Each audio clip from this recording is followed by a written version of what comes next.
you're watching this, you may be alone, you may be sad, or you may be lonely. And so that's why I wanted to do a real quick live and share a few tips for you. So if you don't know me, I just started this channel recently. My name is Alexandra, and I help singles to date intentionally toward holy matrimony. And I specialize in working with Catholics, but Christians, all denominations, of course, are welcome. And anybody who wishes to date more intentionally toward holy matrimony is welcome to get some tips here from my channel. I use a lot of examples from the Catholic world. So, use what is relevant for you, right? And I'm going to share some tips today, 12, in fact. And some of them may be relevant and some of them may not be relevant. So I am going to do this pretty quickly today because I want to watch Christmas movies for the rest of the night. So that's tip number 13, bonus, watch Christmas movies. Anyway, I am a naturally fairly happy person. However, I have gone through periods of my life where I was very, where I had some depression, right? Because I was also alone, lonely, or sad. And so I wanted to share this with you. And okay, let's start. I wrote a little list down. Okay. And please, if you have anything else you want to add, and of course, let me know where you are in the world.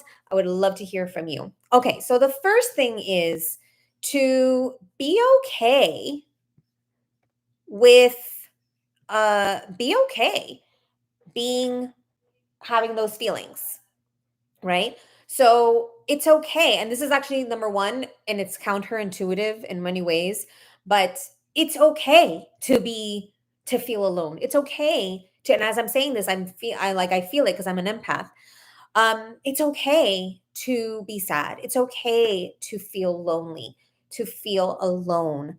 If you need to cry it out, if you need to be angry, if you feel resentful, even maybe toward God, why am I still single? Why am I alone on Christmas, right? Maybe you're having some issues with your family right now, and you're not with your family and you're not with your friends. And maybe you're in a town. I know I live in a big city, and there are many people that live here for work that are away from their families. And so it's okay to feel sad, and it's okay to feel blue on Christmas, right? A blue Christmas. And my suggestion is that instead of suppressing it, that you lean into it and allow yourself to feel those feelings. Because sometimes you just need to cry it out, right? You just need to feel it, and it'll help you move through. In fact, one of the reasons why I am able to stay happy generally most of the time is because when I am sad, I cry it out. And so I do this. And again, it might sound counterintuitive because it's like, we don't want to be sad. We don't want to feel alone. But sometimes you just need to feel those feelings and feel them and work through them. I think it was, oh gosh, one of the British prime minister, and I'm forgetting his name, during World War II, that said, if you're going through hell, just keep going, right? Because there is a way through it. And so that would be my number one, is just be okay with it and feel those feelings. Number two is to, and I'm just not talking about today, I'm talking about like the whole holiday season, right? So this is all through the Christmas time, New Year's, right? This whole entire time, like the next week or two, right? If you're feeling alone, sad, or lonely now. Number two is to spend extra time in prayer through adoration at your chapel or going to daily mass. What's interesting about, at least in my church, is that I always see people alone. People go to adoration and they go to daily mass alone. So in a way, you're not going to feel less alone because you're going to see other people there who are alone. And so not only are you going to be around other people, even though you're alone, you're going to be around other people who are alone, but then you get to be in prayer. So take a little extra time for yourself in prayer, in adoration. The third thing that I recommend is that maybe this is okay, I'll just say it, is that you buy gifts for other people. So I'm not talking about buying gifts for your family and friends. You've probably already done that because it's the 25th already. You've probably already done that. So what you could do is you could buy gifts for people who are less fortunate. You could buy gifts, maybe even donate stuff that you have, like clean out your closets and donate things to Goodwill, which, by the way, you'll get a tax write-off. You get the little slip if you donate to Goodwill by the end of the year. So focus on giving to others, right? And generally, when I give, I feel so happy to receive. For as an example, on Christmas Day, I always meet up with my sister and my nephew, and we open up Santa's gifts. And I just feel so happy. Well, obviously, I give him gifts, but I feel so happy seeing him open the gifts, right? It just brings a lot of joy to see others receiving gifts. And so that's one thing you can do. uh Usually by this point, churches and nonprofits have already done their like gift giving and all that stuff, so maybe there's not going to have any toys to give to kids, but maybe there's a homeless shelter or an elderly, a nursing home, something like that, where people are still accepting gifts for for the people that attend their locations. On that note, number 4 is it's a great time to serve, especially the poor and others who are less fortunate. So if you don't give, or maybe you do give and you serve, I have a soup kitchen in my area that's run by the Missionaries of Charity, which is the order, the order that Mother Teresa is from.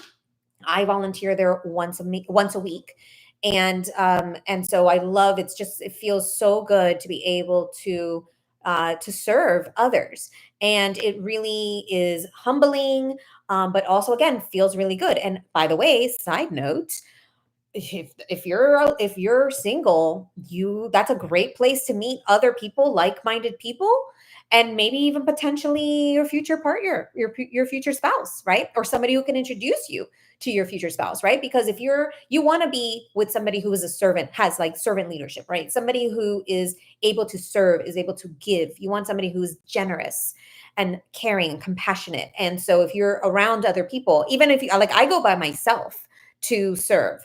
I usually know people there and I have friends that go there, but I usually go by myself to serve. And so maybe you end up finding people and you form a group, right? But this is a great time, and they always need extra people, extra hands to help.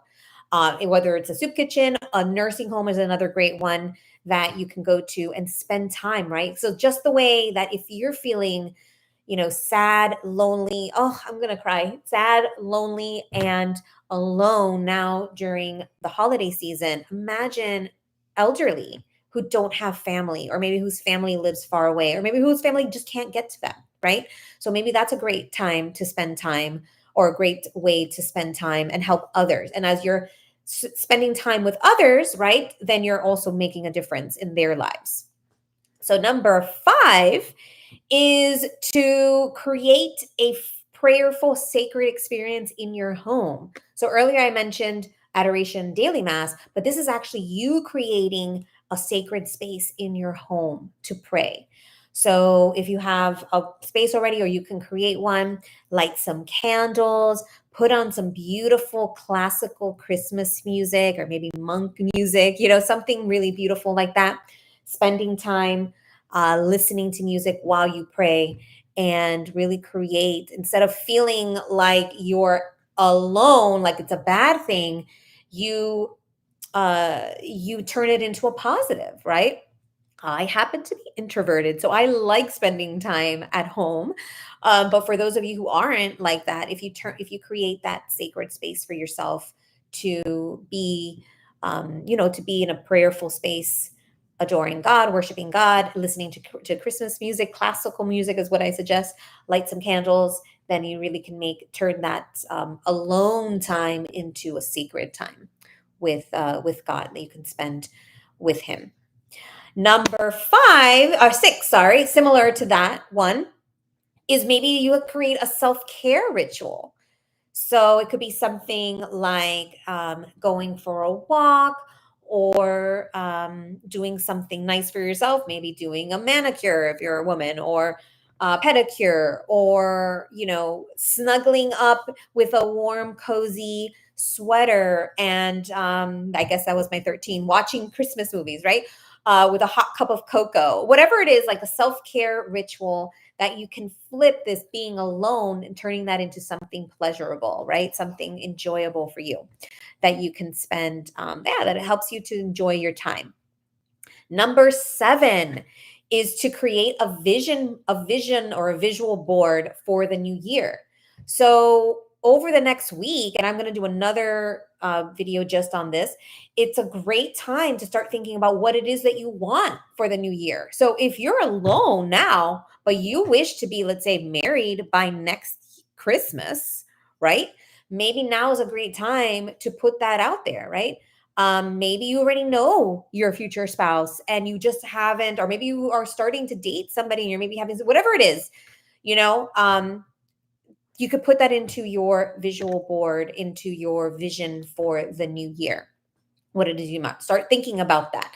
Where you want to live, if you're thinking about moving, where you want to work, if you're thinking about changing jobs, or whatever it is. But of course, you want to incorporate your lifestyle with your plans for getting married and starting a family over the next few years. So you can add that to your visual board. Number 8 is this was really interesting. On my way home from my sister's house, I saw that the Starbucks was open by my house.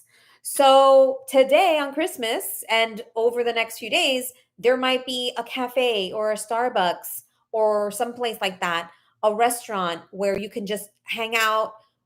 I was going to say read the newspaper, but nobody really reads the newspaper anymore. Well, you could on your tablet. Read the news on your tablet, and enjoy some time being alone, but being around other people, right? So that's another thing that you could do. Number 9 is having kind of like a Friendsgiving, but doing like a Friends Christmas or Friends holiday, right? And maybe it's not today because it's already, might be the end of the day for you. But maybe you spend some time with friends that, if your friends all were with their families on the 25th, maybe you plan something, and it could be spontaneous sometime during the following week. And just make a point. If you feel alone, make a point of inviting your friends out. And if you don't have any friends in the area that you're in, maybe some neighbors, right? See if even if there might be, like, maybe you have an elderly neighbor who is also alone, sad or lonely during this time, and invite them out to a coffee or invite them out to the Starbucks. But having kind of like that friends, I don't know what the name is, like Friendsmas, is that what it's called? Friendsmas, Friends Christmas, Friendsmas. So that's my number 9.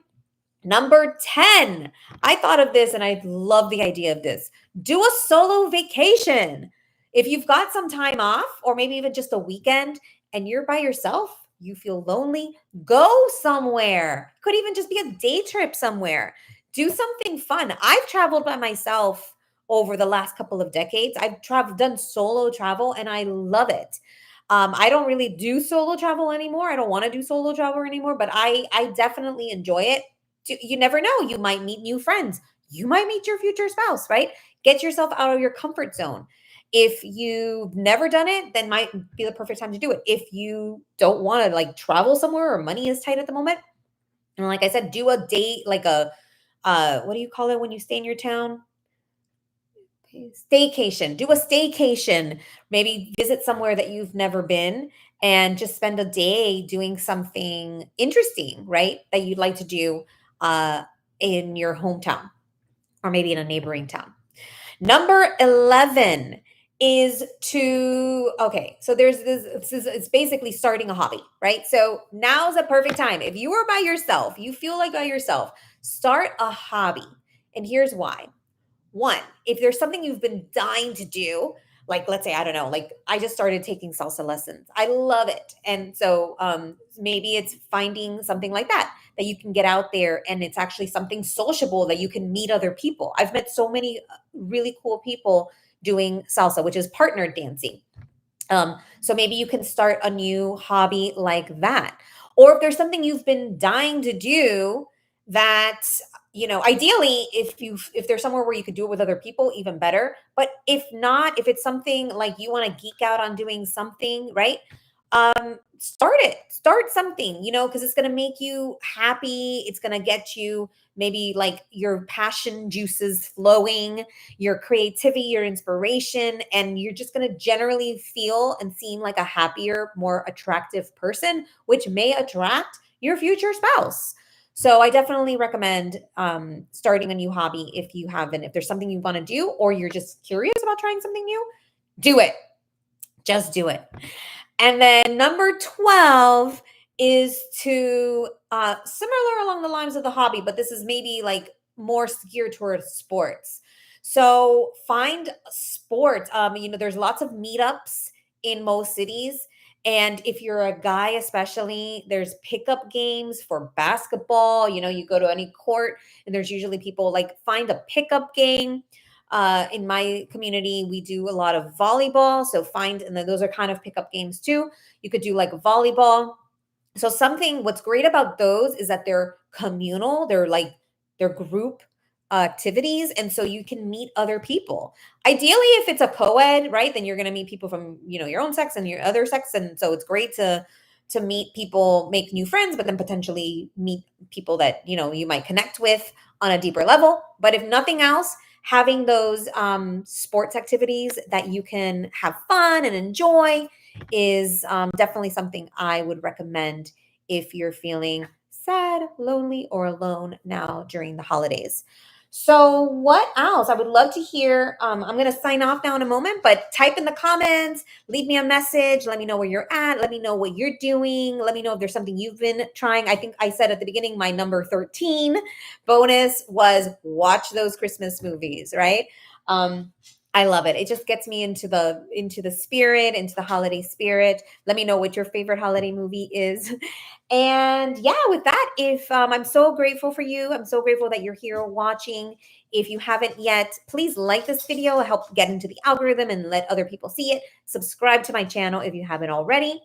And yeah, type also in the chat or in the comments if there's something you want me to cover, if there's topics you want me to cover. There's another video I'm going to do something about like just things that happen, right? If an ex reaches out to you, what should you do, right? That's a really good one. I thought of that today because of something somebody had mentioned to me. So I'm going to probably post that tomorrow. But yeah, there's lots of stuff that we can do to really uplift our spirit. And again, back to my number one, if you missed it, is that it's okay to be sad. It's okay to feel lonely. It's okay to feel alone, right? These are feelings that we sometimes have to go through during our season of singleness and during our journey. And maybe being able to move past this is a growth moment that helps you attract your future spouse, right? Maybe getting that once you meet your future spouse, the person who's going to make you feel not lonely, not sad, not alone, right? Maybe that's something that you need to go through. And so I invite you to not see those feelings as bad or negative necessarily, but to keep moving forward and pushing forward through that. All right, everyone, I'm signing off and I'll go watch some Christmas movies now. Have a blessed, Merry Christmas, Merry, wonderful holiday season. New Year around the corner. And if you would like to get more tips to help you date intentionally toward holy matrimony, please subscribe. And I always say this, trust your intuition, trust your gut, and have a blessed week. Mwah.